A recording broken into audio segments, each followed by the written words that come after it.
Hi, my name is Rich Hanlon. I'm an interpretive naturalist for Wild Neighbors Nature Connection, where the mission is to help create a world where wildlife and all of nature are known as neighbors. Today, we're going to make a trip to the Bloomingdale Bog to meet a very special bird called the Canada Jay. I'm here to tell you that mysterious and friendly Canada Jays can teach us a thing or two about using our gifts to help create a better world. Together, we'll find out how. The Bloomingdale Bog Trailhead is about a 10-minute drive from our current location, and when we get there, there's about a quarter-mile walk to the bird feeders where we're likely to see the Canada Jays themselves. I expect the duration of today's program will be about 1 hour, and if you have questions at any point along the way, please do not hesitate to ask. Let's take the next 5 minutes or so to get some snacks, a warm drink, get a packet of hand warmers for yourself, and if you have to, use the restroom facilities here at Paul Smith's Visitor Interpretive Center. After you've done that, let's meet back here and we'll be on our way to the Bloomingdale Bog. Welcome to the Bloomingdale Bog. Now we find ourselves in the habitat of the Canada Jay. And winter is perhaps the most interesting time of year to spend time with Canada Jays. You might be surprised to find out that while most songbirds wait until the springtime to raise a family, Canada Jays can be found raising a family in the dead of winter. How crazy is that? Speaking of families, how many people are in your family? 3? 2? Yeah? Are there 6 people in your family? All right. Well, a typical Canada Jay family consists of anywhere between 2 and 8 birds. You typically have the male and a female, that's the mated pair. Sometimes you have a helper, which is the young from last year that stuck around to help its parents in the next year. And you typically have anywhere between 1 and 5 young that hatch out of eggs in the nest every year. And winter is a challenging time to raise a family. So thankfully, Canada Jays use their gift of a sharp memory to keep their families healthy in the dead of winter. Wait, what? Did you say there's a Canada Jay behind me? Oh my gosh, you're right, there it is. Seeing these Canada Jays out here flying around us and perching on the branches reminds me of my first Canada Jay experience. My wife, Erin, and I, we pulled into the Bloomingdale Bog parking area a couple of years ago, and actually it was in the same place that our cars are parked right now. Got out of the car, and I opened the back hatch. I was getting things ready for our trip, and Erin said to me, she said, "Is that a Canada Jay right behind you?" And sure enough, I turned around and there was a Canada Jay perched about 4 feet from my face, right behind my back. I think it might have been watching to see if I had any food that it could have. Well, imagine for a moment that you're on a hiking trip, a camping trip. You're camping deep into the conifer forest where the Canada Jay lives. Okay, you're camping, you've got to build a fire, and so you can cook your food. So you build your fire, and you got your griddle out. You put some bacon on your griddle, you're going to eat that for lunch. Yeah, and you also decide that you need to get some water. So your bacon is cooking on the griddle, and you walk away for a few minutes to go to a nearby spring and gather some water.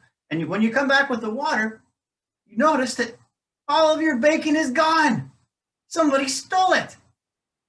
Looking around your campfire, there's no human or animal footprints to give any kind of evidence. Who do you think may have taken that bacon? That's right, the Canada Jay. And that is why the Canada Jay gets the name camp robber.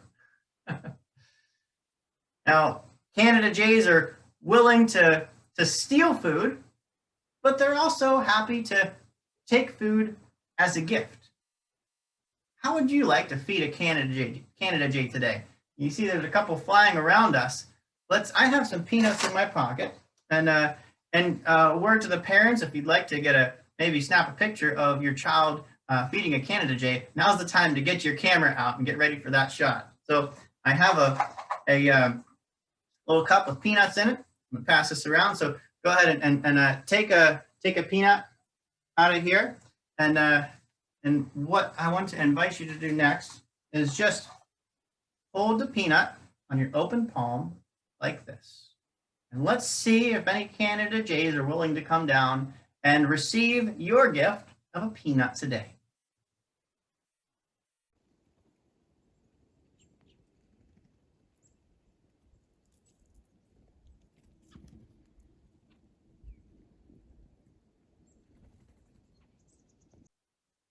Wow, that was cool, right? So when that Canada Jay came down and took the peanut off of your hand, what did it do with it? Did it eat it right away? No. You said it flew off with it into the forest.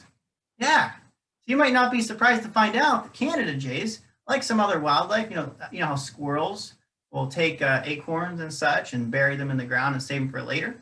Well, Canada Jays also store food for later, and in a little bit of a different way. So you think about the Canada Jay's habitat. Now, have you ever stuck your hand in a freezer, maybe to get some food out of it? What's it feel like inside the freezer? It's cold, right? Yeah, and that coldness, it keeps the food fresh, doesn't it? Well, it's pretty cold out here, isn't it? And it stays cold all winter long in the forest where the Canada Jay lives. So if you can think about the Canada Jay's forest as a giant walk-in freezer where every tree is a shelf for the Canada Jay to store its food. I'd like to see a show of hands. Who likes to play games? Well, let's play a game right now. It's a memory game. I've got 10 plates and I have 3 peanuts. Now I'm going to put, this is a memory game, so watch where I put these peanuts. See if you can remember it. So I'm going to put 1 peanut here. We'll put another one here. And we'll put the 3rd one over here. Now I'm going to move my finger over the plates, and you tell me to stop when you think that I'm on one of the plates that has a peanut under it. Stop. Ah, there's one of them. Okay, keep going. Ah, right here. Yep, there's the other one, the second one. Let's see if we can find the 3rd one. See how good our minds are at remembering. Right there. You sure? Yep, there it is. Wow, you have a mind like a Canada Jay. And I say that because Canada Jays, one of their gifts is that they're really good at remembering where they've placed their food. Canada Jays are known to be able to remember where they have placed up to 100,000 different little food items on the branches of the trees in the forest. Can you imagine playing this game with millions of plates and 100,000 peanuts?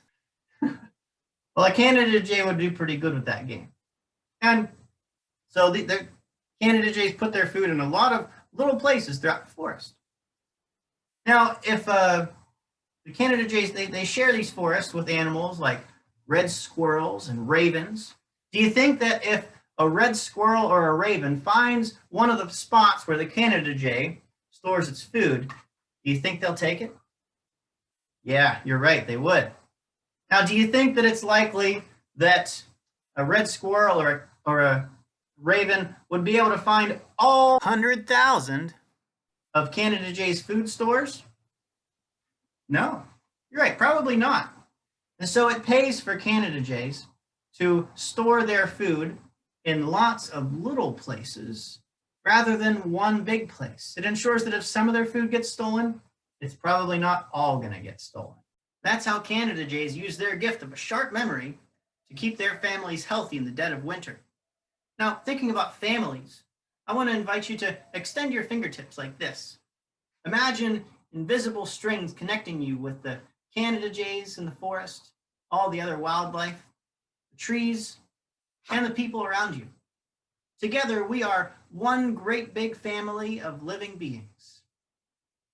And as we think about how the Canada Jays use the gift of their sharp memory to keep their families healthy during the dead of winter, they can inspire us to think about how we can use our gifts to help create a better world for our great big family of living beings.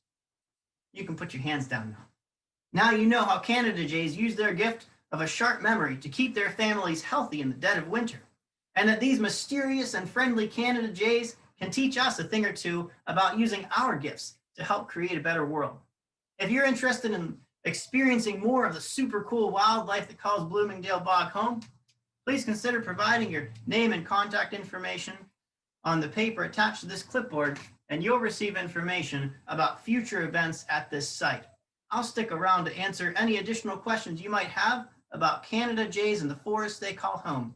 Thanks for coming.